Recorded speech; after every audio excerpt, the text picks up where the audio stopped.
You go to all the shops here and you have Chinese, Indian herb teas. How many African herb teas do we Africans and Africans of African descent drink every morning? Have we thought of that? If we alone among ourselves drink only African herbal teas, do you know how we can plow back money back into African pockets and make us firm to stand?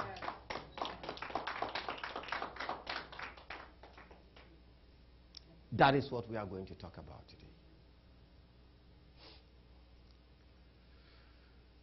Now, we have to talk about a little history of traditional healing. There is traditional healing everywhere in the world, but what is the African perspective of traditional healing? To Africans, traditional healing is not a hidden specialty of a group. It's the way of life of everybody. You see, it's a concept that has been developed further by Africans that permeate the way they live. When we talk about traditional healing as a way of life, what do we mean by that?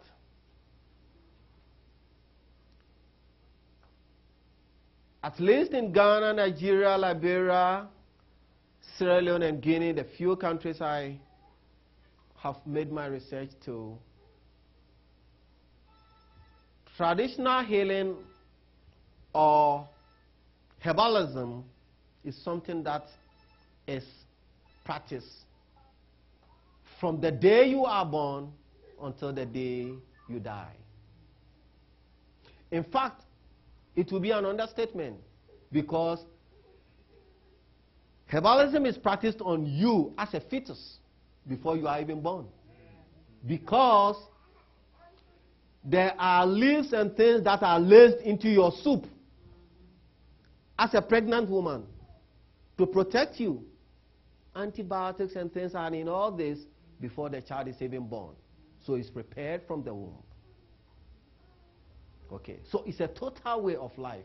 And you see, if we talk about the way of life, it permeates a lot of areas.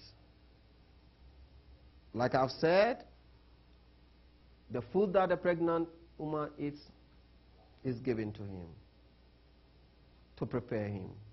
Now, when you bring forth the child and you are nursing that child, there are also foods that you eat.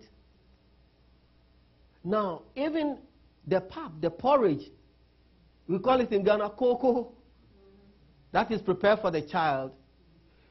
Your mother will teach, and you see, this knowledge is passed on. So nothing can be lost. Okay, I remember in our history lessons in secondary school, you are told, oh, oral knowledge is not dependable because a lot of it can be lost.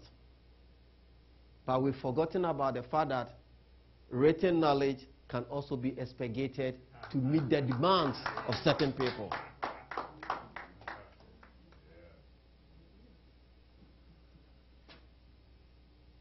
Let me tell you one thing. Oral knowledge can be very dependable when you get it from the right source. Because there is a spirituality that goes with it. When I'm giving talks in Ghana, I tell them that please try to differentiate between herb peddlers and herbalists. The herbalist undergoes a discipline of spiritual training. And that is what I talk about traditional healing as a discipline. Okay. You have certain things that go together with traditional healing.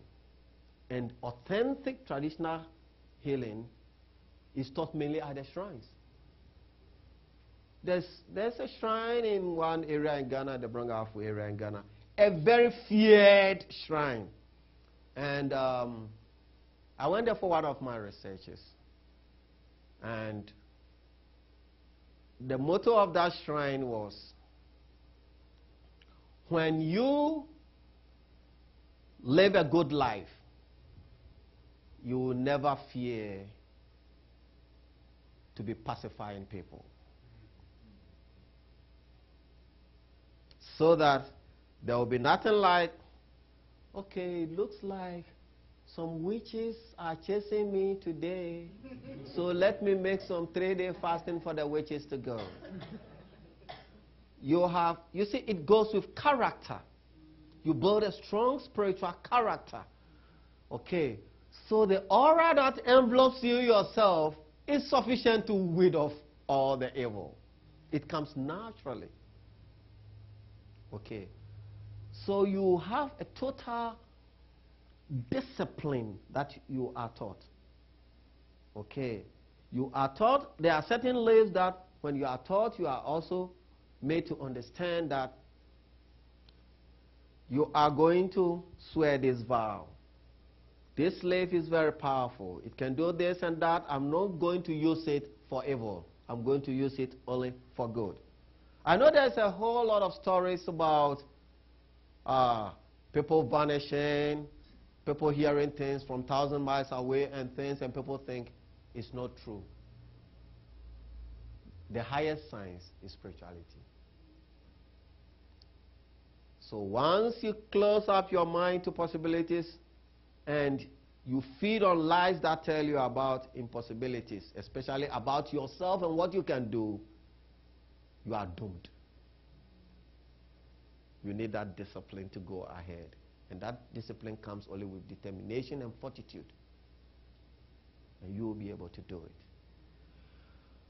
African herbal nutrition. It looks like a contradiction, herbal and nutrition. It's not. In Africa, the two work hand in hand. The two work hand in hand. Because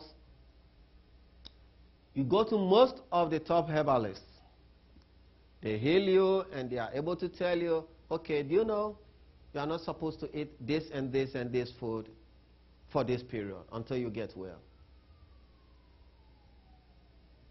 In the Western healing system, you have the pill and drug dispensing doctor who will finish with you and charge you, and later on tell you, go and see a nutritionist. Over here in Africa, it's all in one. And like I talked about, pregnant women, children, like a baby.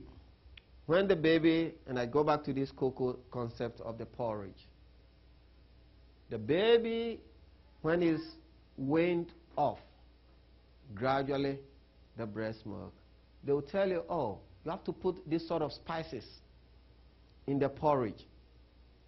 Okay, and we have now come to know that most of these spices have natural antibiotics and anti-infections. Okay, so how did our people get to know this? If today we are being bombarded